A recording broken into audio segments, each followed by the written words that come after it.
蒙揀選的活石。彼得前書2章4至9節，新漢語。主是活石，雖然被人丟棄，卻是神所揀選、所珍貴的。你們來到他那裡，自己也就好像活石，被建造成屬靈的殿宇，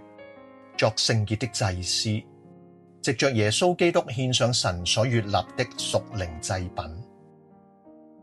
因為經上有這話：看啊，我在錫安放了一塊石頭，是一塊蒙揀選、珍貴的基石，信靠他的人必不蒙羞。所以尊貴是屬於你們信的人，但對於那些不信的人，卻有這話：工匠丟棄的石頭，已成為房角首要的基石，並且成為絆腳石和使人絆倒的磐石。他們絆倒，是因為不順從這道，他們也是注定要這樣的。但你們是蒙揀選的族類，是君王的祭司群體，是聖潔的國民，是屬神的子民，為要你們宣揚那呼召你們脫離黑暗，進入奇妙光明者的美德。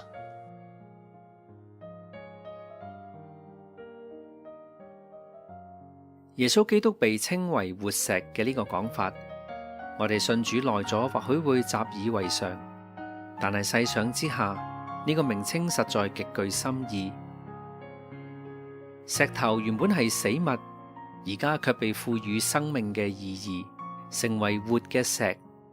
呢一種將死轉化為生命嘅表達，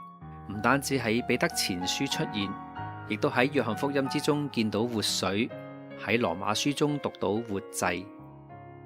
呢一種從死到活嘅轉變，蘊含住極深刻嘅屬靈意義。耶穌從死裏復活，成就咗救恩，我哋亦都因為信靠佢，得以從罪裏出死入生，成為神所贖回，完全屬佢嘅子民，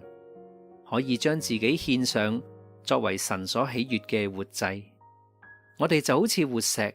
被建造成屬靈嘅殿宇，成為聖潔嘅祭司，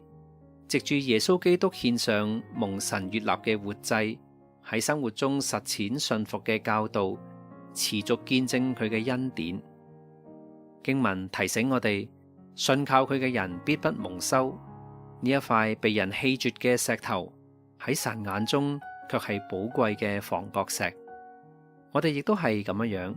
我哋既係蒙揀選嘅，亦都應該活出呢一個榮耀嘅身份，